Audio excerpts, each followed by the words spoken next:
Hi, everybody. Juliana Forlano here. You're watching Act.tv. I hope you enjoyed that segment with David Nywer. If you didn't catch it, definitely go and watch it on the Act.tv YouTube page. It will be there. So this is our Thanksgiving show. And although I had planned a very long conversation with our good friend Jocelyn, we're going to have a short conversation with our good friend Jocelyn because we went way over with David and it was late and it was a whole thing. But we will continue that conversation later. Jocelyn and I, in this season of gratitude, people start thinking what they're grateful for. And it is nice because it does make you feel good to be like, well, I have heat right now and it's cold outside. And I have a loving, family member and this and that. But it's great. I suggest it, but it's also kind of a little bit of bullshit because we have a society that's living through late stage capitalism and the crumbling of our society. And I think we need to talk about where true happiness actually comes from. This idea was Jocelyn's. Let's bring her on. Jocelyn McCurdy Keats. Hello. I'm sorry it took forever with David, but it was such a great conversation. No, it's okay. We will talk about this more and more. Yes. Yeah, no, I know you have to go, so I'm going to kind of give you the floor here because this was your idea. You have been reading a piece of work that really moved you. Talk about why you suggested that we talk about this particular topic. Well, Juliana, I think one thing that you and I love to talk about, both on the show and, in our friendship, is that we have this very individualistic addiction in America to the idea that we are responsible for our own happiness. The problem is that's disproved by research from pretty much every social science. Of course, it's better to be positive. It's better to be personable. Nobody is trying to defund the self-help book industry. But the idea that seriously, you should have advice about how to be a better friend or lover, professional or whatever. But the idea that happiness exists in a vacuum, we know that happiness comes from enough material security to live out your needs, from enough time and space to have a community, and the material and social conditions to flourish as a human being. All of these are collective goals. We can't really be happy in a vacuum. That's not how the human condition works. No. And no, absolutely. We absolutely cannot. That's such a good point. And I have Maslow's hierarchy of needs. John Carl, can you put it up? I don't know if you guys know Maslow, a psychotherapist. He's got the hierarchy of needs right here, which I need to pass my eye test before I get. No, at the very base, it's psychological needs. Things like food, water, just the things you really, or excuse me, physiological needs, my bad. Physiological needs, things like food, water, a clean environment. I mean, we're under attack in this country for a clean environment. People are really worried that, and rightly so, that they're either going to be flooded, a tornado is going to wipe them off the map, or they're going to be burned down, and this is happening to people. So that is really undermining the happiness in the United States, then up to safety. And then, I mean, are we even getting anywhere toward the top, toward, self-actualization, love, and encouragement? I'm not even sure it's possible at this point because we don't have the kind of social safety nets that they have in other countries. I was listening to Dr. Fraad, Harriet Fraad, which I have some clips for and I'll play after, but I was listening to her speak about happiness and speak about childcare in, I believe it was France. Childcare is $1 an hour for people in France who need someone to watch their child so they can go out or go do something. And that childcare is provided by people with bachelor's degrees, counseling degrees, training, specialized training. It's high quality childcare for $1 an hour because it's subsidized by the government. And so, here in the United States, I remember the story of a woman who got arrested because she left her child in the car because she had to go in and do a job interview and she had no one to watch the child. So she just left the child, kind of cracked windows. It wasn't a hot day. It was just an unattended child in the car. And and she was arrested, and I don't really know what happened with her case. I just remember they made her into like some demon that would like leave their child. Well, did they talk about the structure that drove her into that behavior? Did they say she was going in to get drugs? Did they even say what she was doing? I don't think so. They just said woman leaves child in car. And, they didn't even give the space on the mainstream media to criticize the fact that this is a systemic, a social problem. How can you be happy if you can't feel safe? Well, and I love that you brought up Maslow's pyramid, because we have it opposite in America. We believe, oh, you should be self-actualized before you deserve physical security.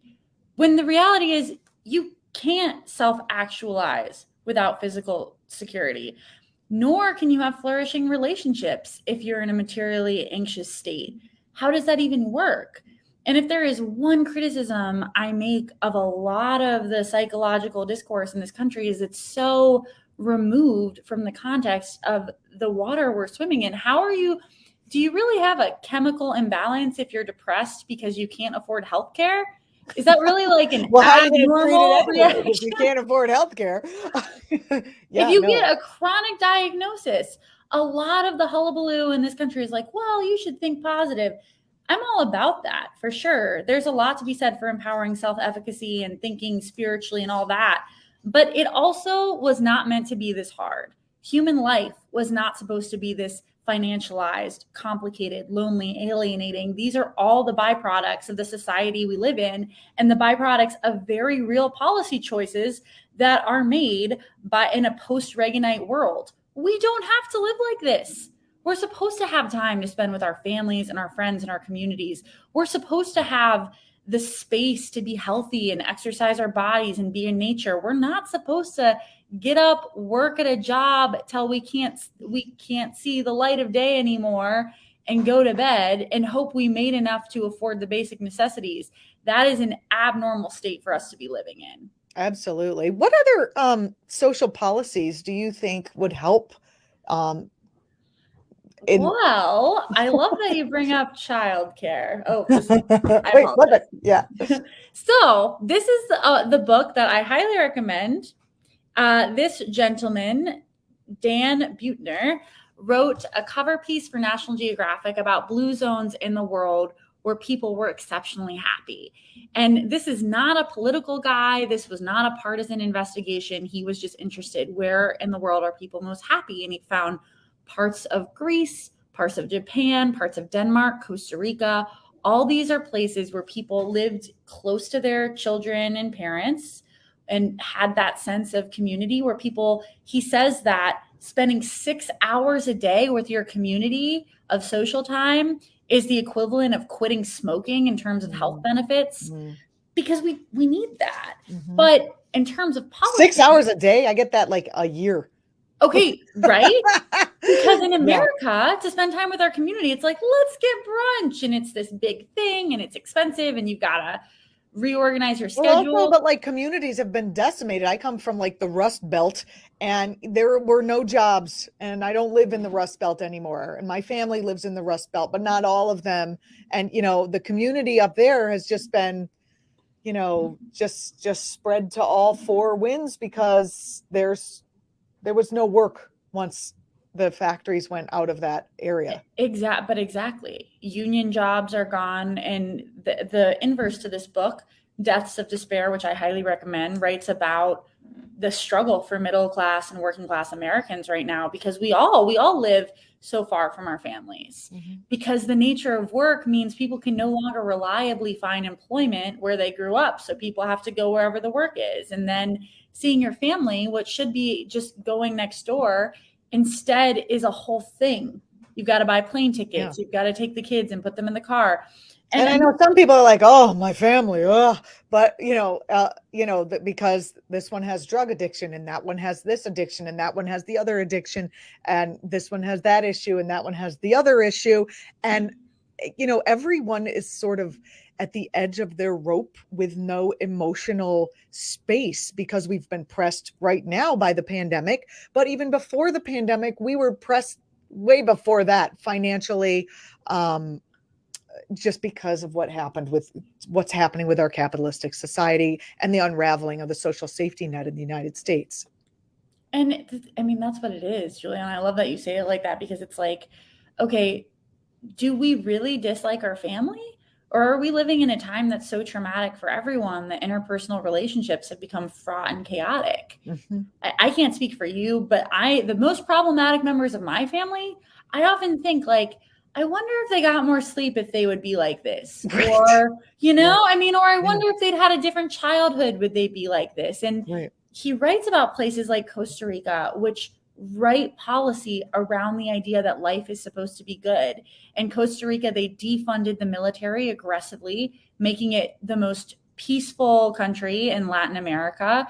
They invested in education for everyone. They invested in universal health care. They do a lot to invest in the ecology of the land. So there's lots of natural spaces that people can just easily spend time with their loved ones. And think about what life could be like if we didn't all feel pressured to make as much money as possible simply to afford the bare necessities. You know, the other weird part is, because I just was living in New York for such a long time, and there's this zeitgeist in New York of, you know, pressure and money, and make more money, and why would you live there unless you were making money, and, you know, that kind of thing, like a dog eat dog rat race kind of thing. And I feel like it's a mental illness to even be living that way. Yeah. And that mental illness spreads. So you look at the neighbor, and the neighbor is doing that, and you're like, oh, am I doing something wrong? It's the same with like educating your kids, you know, people who are making their kids learn Mandarin at age 2 as a, you know, for no reason, just because maybe they will be able to compete in the marketplace when they get older. You know, it's like, am I supposed to be doing that? Should I do that? I don't want my kid to be left behind. And then it's just becomes this race, and we've all lost it. When I moved out of New York City to a more rural place for a while, people were like, do you like it there?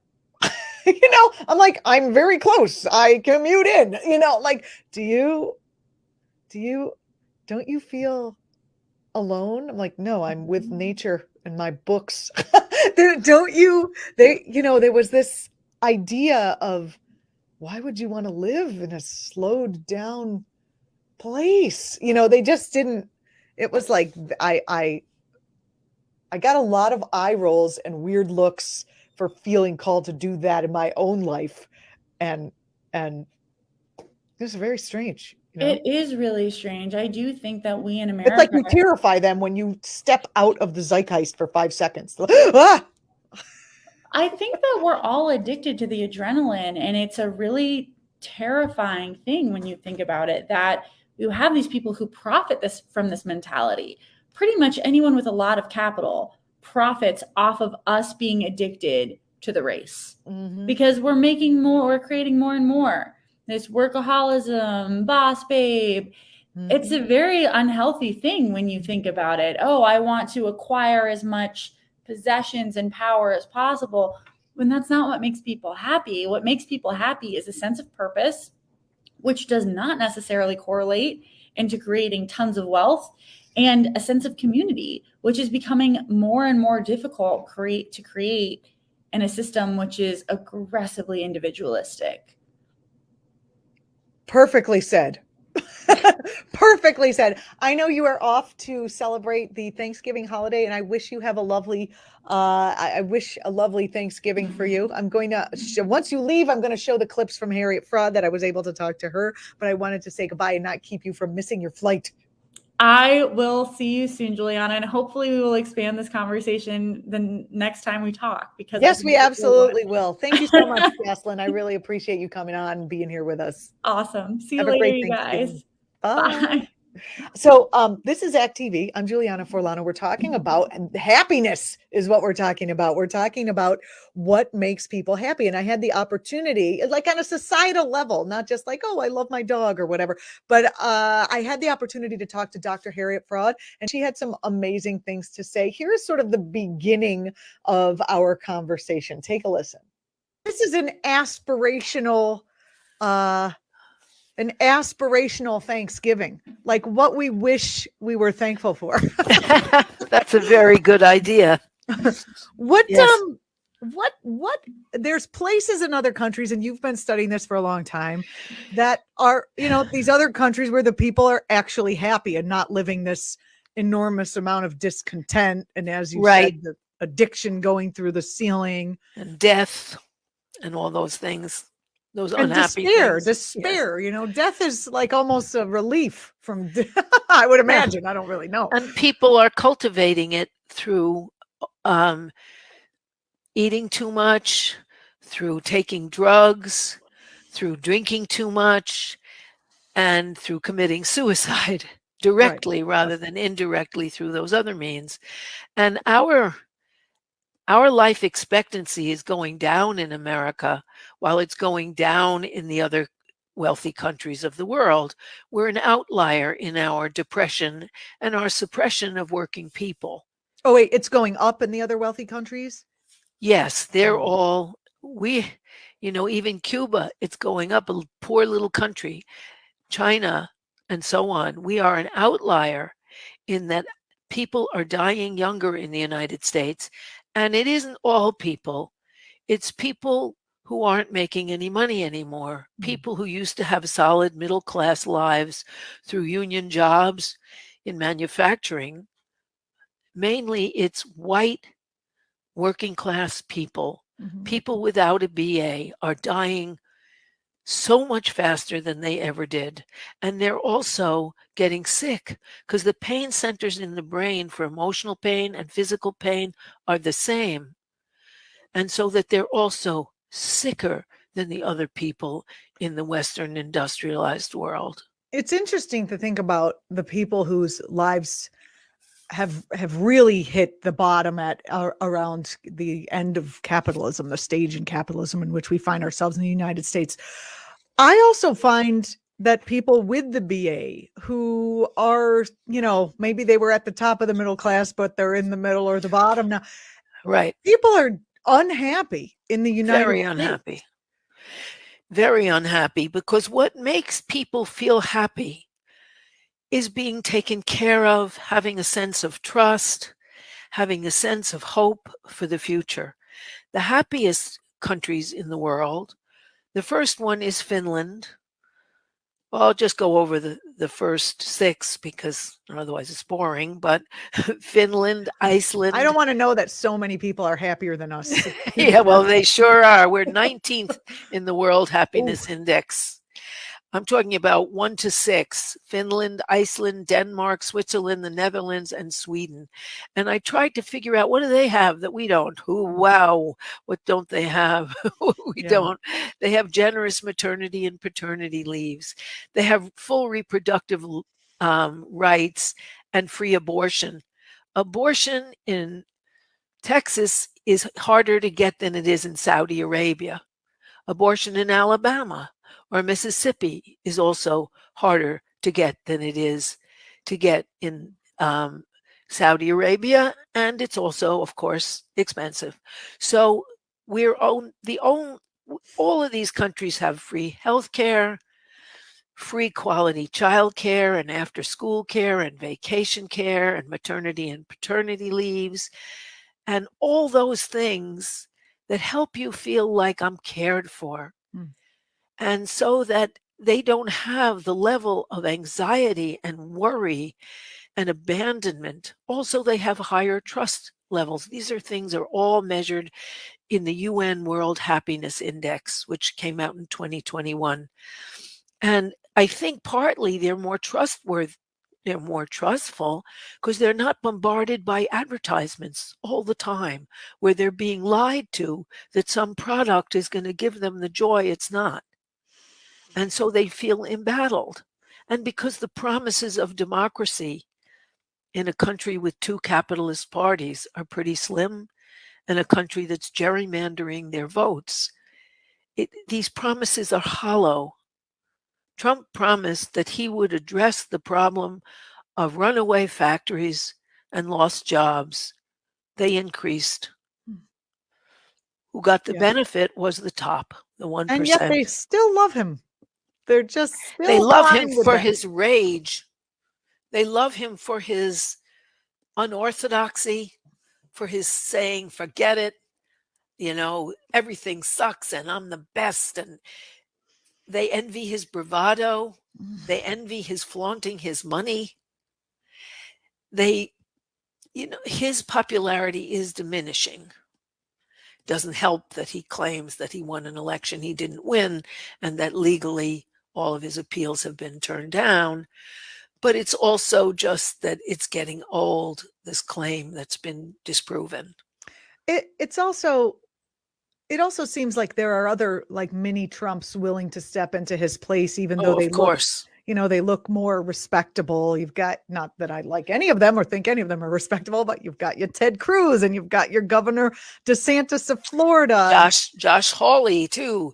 How do those people think they're going to be the Trump supporters? Like, if the segment is about happiness, like, how do they think do they think they're just going to be happy once they own the libs? I mean, do they think they're going to go? Yes.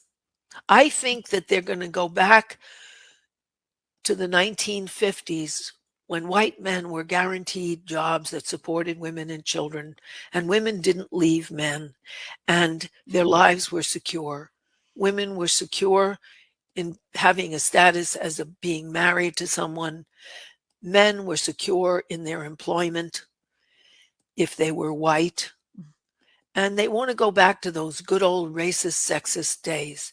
And one of the reasons is it started with Clinton, who was elected with a lot of energy from labor and the AFL-CIO and decided to pass NAFTA, which exported millions of jobs overseas and gave government support to the abandonment of the working class.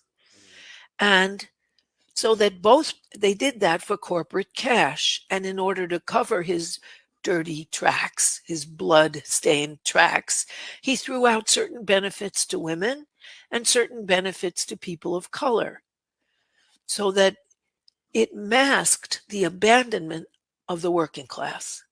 And so people think if they could only go back to those racist, sexist days, they would be happy. But they won't, because the U.S.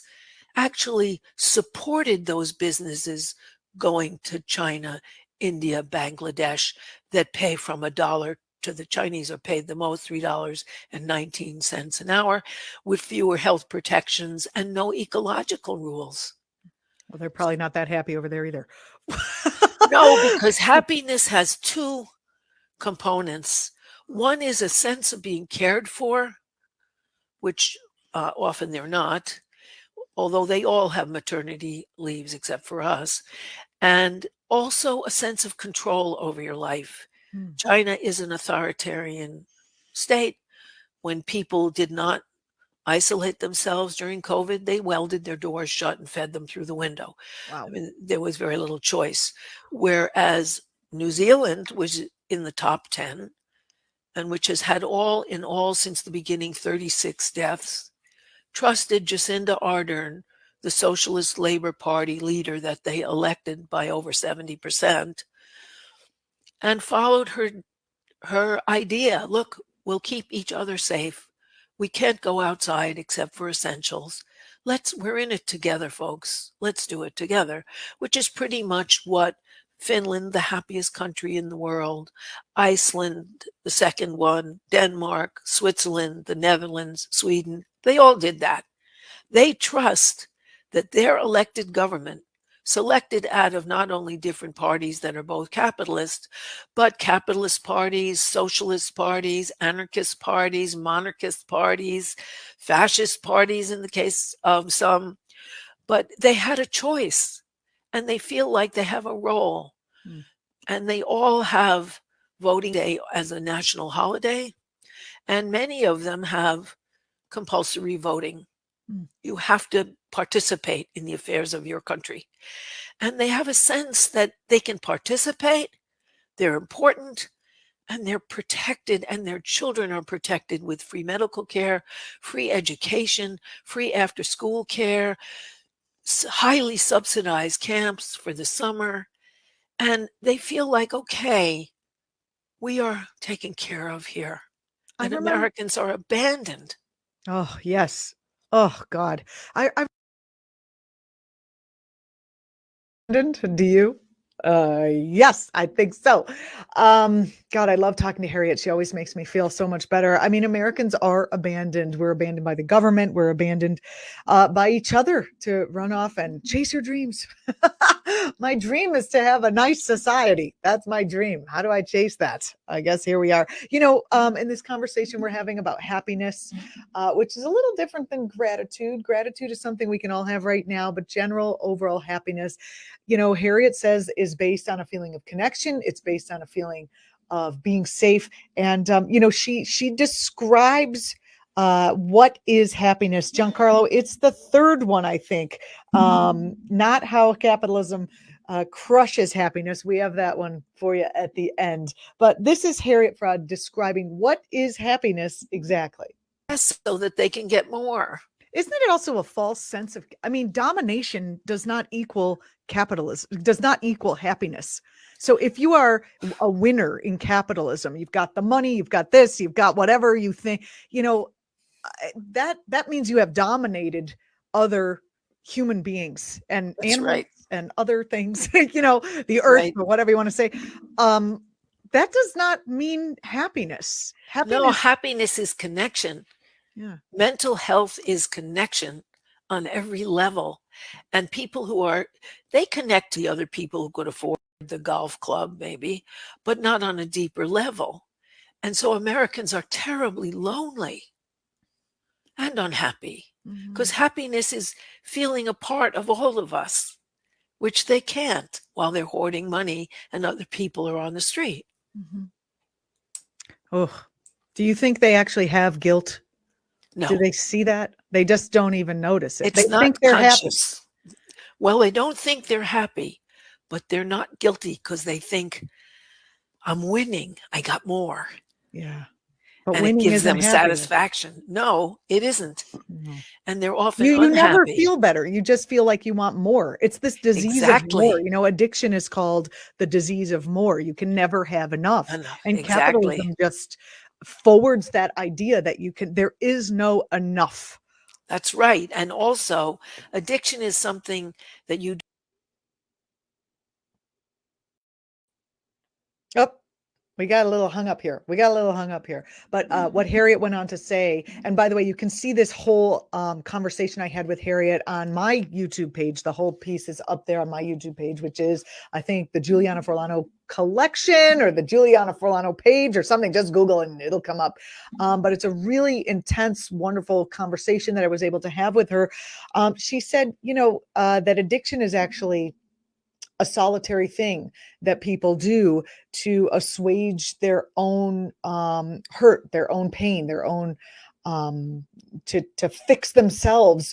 Whereas, of course, recovery is something that people do as a group. You generally don't recover from any kind of addiction on your own, but our society is supposed to be a group that works together, and is a not a solitary experience. So it's really interesting that addiction is skyrocketing here. Classic addiction is skyrocketing here in the United States because of the system under which we live, and not for any particular fault from any particular individual. One of the last pieces, that this was the piece that just like blew my mind. I mean, you kind of know it, but then when you hear somebody say it, about the intersection of capitalism, happiness, Trump, and authoritarianism all rolled into like a 1-minute clip. It was really powerful. So here is Harriet on how capitalism crushes happiness. When you lose your job and your position in the community and you're thrust down, down, down with little prospect, it's hard to feel you're self-actualizing because you're not. Do you think the white men that we were talking about before, since they've been thrown down, down, down by capitalism, they're just clinging to their whiteness as the one last thing? Yes, and they're clinging to the past, which was more prosperous for them and also more racist. And Trump has done what every successful fascist does. He takes the problems of capitalism, because fascism holds capitalism together when it's falling apart. He takes the problems of capitalism and makes you blame them on the person below you. So the Germans did that to the gypsies and the Jews, who they polished off in huge numbers, as well as to socialists. But mainly it was getting people's racism to see that the Jews had betrayed them during World War I, which they lost with humiliation, and those are the people to wipe out. Here it's people of color and uppity women, because they managed to transfer the rage that is justified from the corporations onto the people below you. Suck up, kick down. You know, there was an analogy, which I think is appropriate, that there's a pig upstream that is crapping in the stream. The people at the bottom of the stream are fighting each other for each getting slightly better water. No, get rid of the pig. Right. Get rid of the pig is what Harriet says. I'm Juliana Forlano. Damn, I love that. Was that one sentence she said about, what was it? That was what was it? Capitalism, fascism is necessary as capitalism falls apart. Fascism is necessary to hold capitalism together.